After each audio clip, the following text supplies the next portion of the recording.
महाकुंभ के बीच हस्तचालित बस कोल्लू के माध्यम से ये रस निकाला जा रहा है। एक झलक इस ओर भी।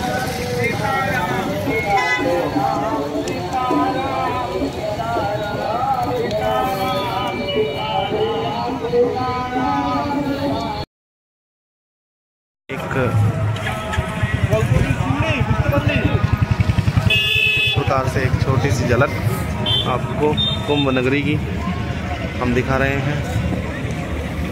एक कल्प वृक्ष द्वार बना है और यहाँ पर सभी सड़कों पर ये लोहे की प्लेट बिछाई गई है, जिससे कोई भी वाहन कहीं पर भी ना रुके। इस रेतीले स्थान पर किसी का भी वाहन न रुके।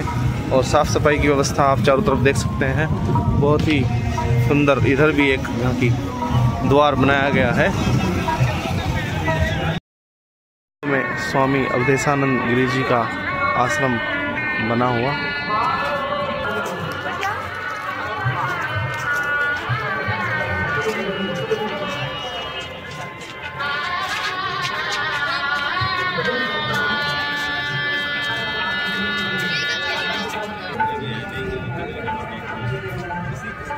बहुत ही सुंदर बनाया गया है और चारों ओर जो भी आप देख रहे हैं ये सभी थर्माकोल की सीट से कलाकृति बनी है। ये पूरा ही भव्य रूप, बहुत ही मनमोहक नज़ारा पीछे भी बनाया गया है।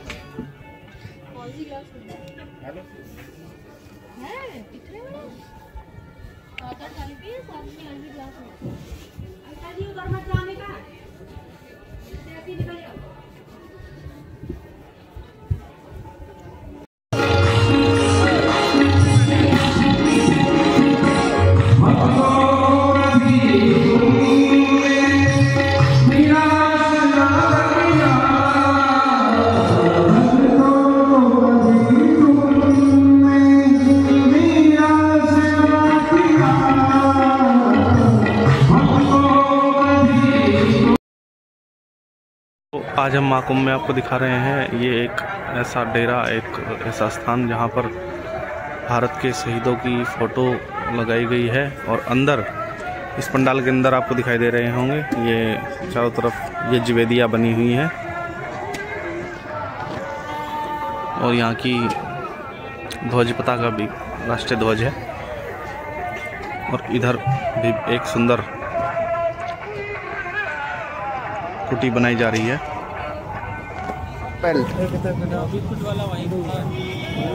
आसाम का है, आसाम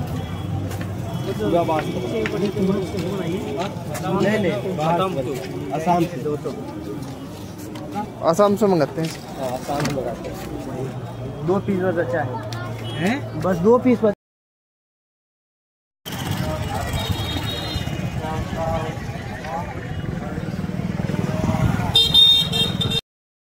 ये माँ गंगा का तट है महाकुंभ प्रयागराज में।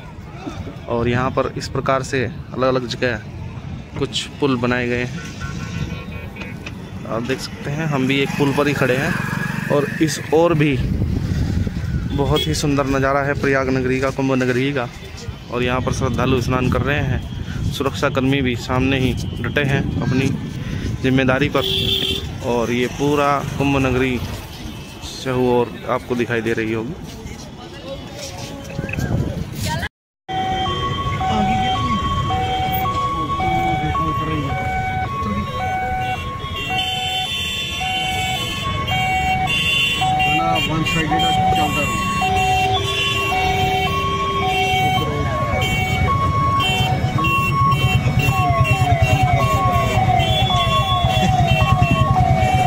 जैसे कि आप देख रहे हैं 2 पुल हैं, एक पुल पर हम जा रहे हैं और ये जाने का पुल है, पुल नंबर 15 और उधर पुल नंबर 14 संख्या, जिससे उस दूसरी ओर से वाहन और श्रद्धालु आ रहे हैं। इसी प्रकार के पीपा पुल पूरे महाकुंभ में लगभग अनुमानित 26 पुल बने हैं, जिससे दोनों ही छोर को जोड़ा गया है।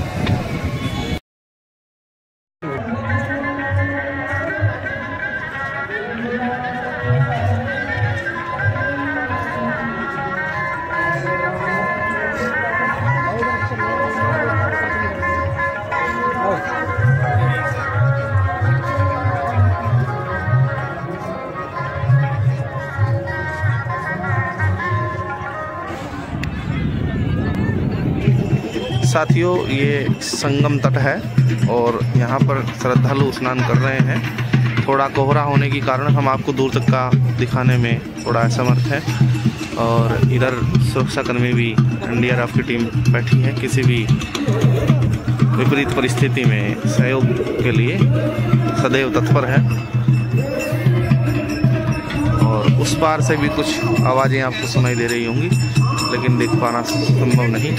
ये निर्मल अविरल जल माँ गंगा, यमुना और अदृश्य माँ सरस्वती के तट पर, संगम तट पर महाकुंभ में मौजूद हैं। और वर्तमान में हमने हाल ही में हमारे पीछे संगम तट है, यहाँ पर स्नान किया है। और पूरे ही महाकुंभ का जो अनुभव है, आज हमारी वापसी है। महाकुंभ का अनुभव बहुत ही अच्छा है। और यहाँ पर संगम तट पर नदियों का ही संगम नहीं है, विचारों का भी संगम है। पूरे महाकुंभ में अनेकानेक साधुओं का भी संगम है और उनके दर्शनों का भी संगम है। और बहुत कुछ यहाँ पर छिपा हुआ है, जिसे ढूंढ पाना किसी भी व्यक्ति के, किसी समूह के परे की बात है। उसे ये सनातन संस्कृति जो हमें यहाँ पर लेकर आई है, सभी के समागम कर रही है। देश विदेश से यहाँ पर श्रद्धालु आ रहे हैं और उन सभी ने यहाँ पर डुबकी लगाई है। और तप भी चारों तरफ तप भी कर रहे हैं सभी। तो इसी के साथ बहुत बहुत धन्यवाद।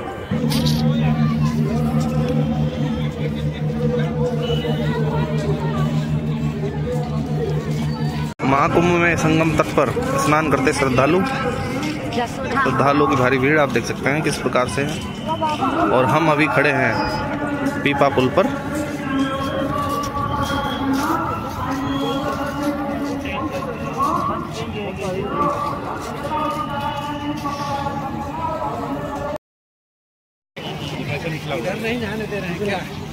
संगम तट पर भारी भीड़।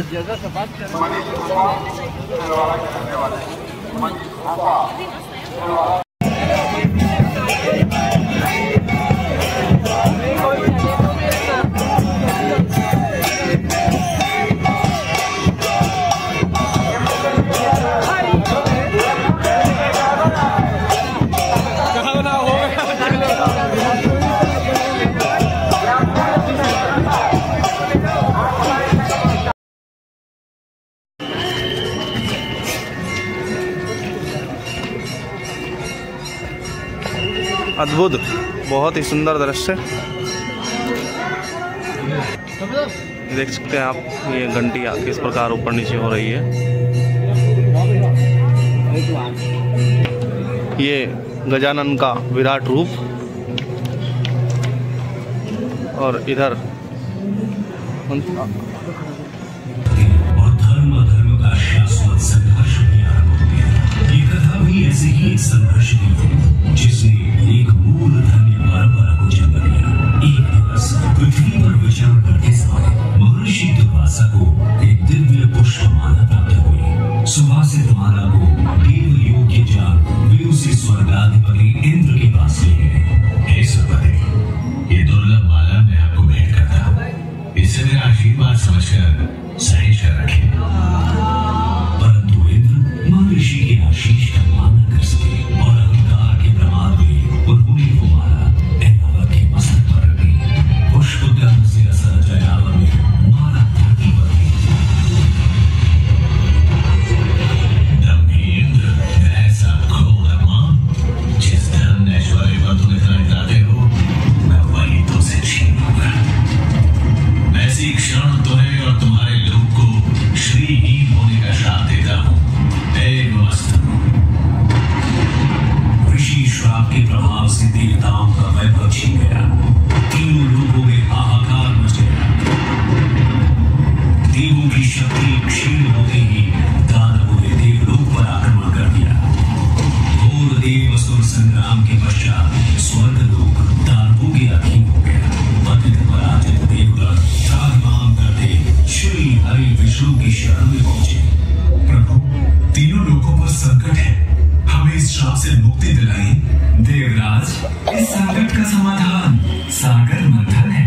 परंतु मंथन तभी सफल होगा जब देवता और दानव मिलकर प्रयास करेंगे। ये कैसे संभव होगा नाथ?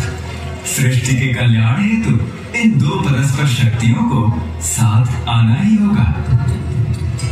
हरि आज्ञा से मंथन आरंभ किया गया। मंदराचल पर्वत को बंधाने और नाग वासुकी को नेति बनाकर दानव और देव समुद्र को मथने लगे। मंथन आरंभ होने के कुछ समय बाद ही हर ओर अंधकार छा गया। भीषण ताप से सब झुलसने लगा। हे ईश्वर, ये कैसे होता है? ये हलाहल विष था जिसकी भयंकर गंध और ज्वाला से सब नष्ट होने लगा। और तब जीवों की करुण पुकार सुन पशुपति महादेव प्रकट हुए। यदि इस विष को नियंत्रित नहीं किया गया तो प्रलय सुनिश्चित है, परंतु मैं इसके एक बूंद को इस सृष्टि को छूने नहीं दूंगा।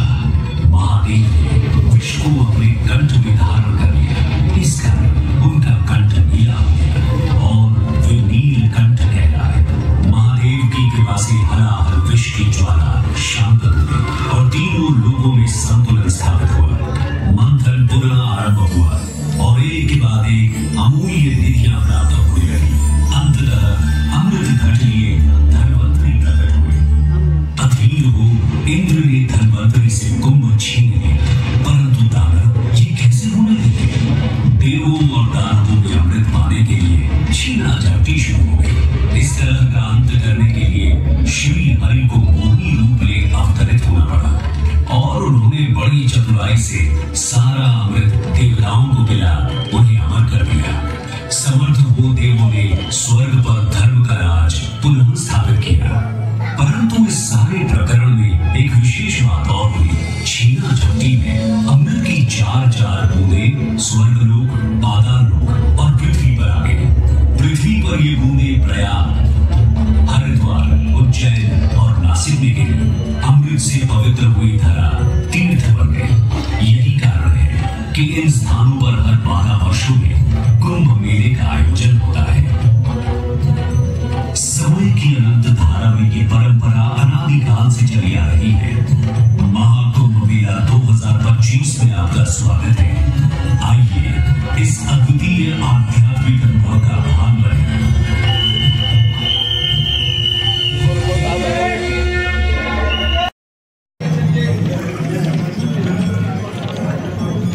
अद्भुत।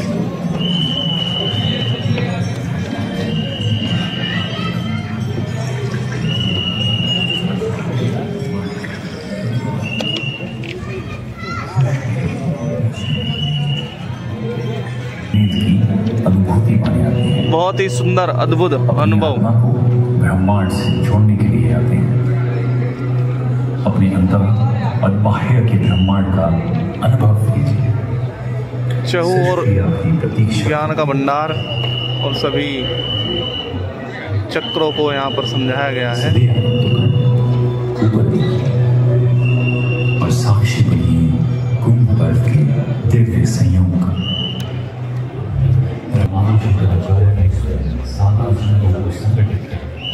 और सनातन के सिद्धांतों की रक्षा हेतु अखाड़ों की स्थापना।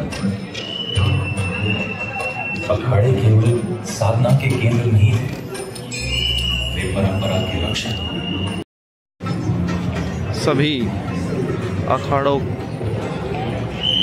से संबंधित जानकारियाँ इन डिस्प्ले के माध्यम से दी गई है।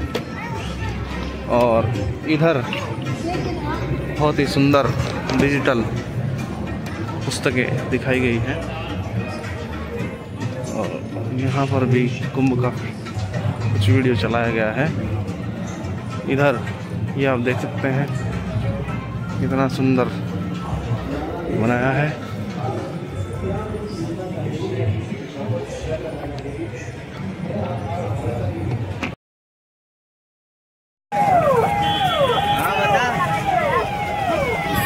जाके वहाँ पर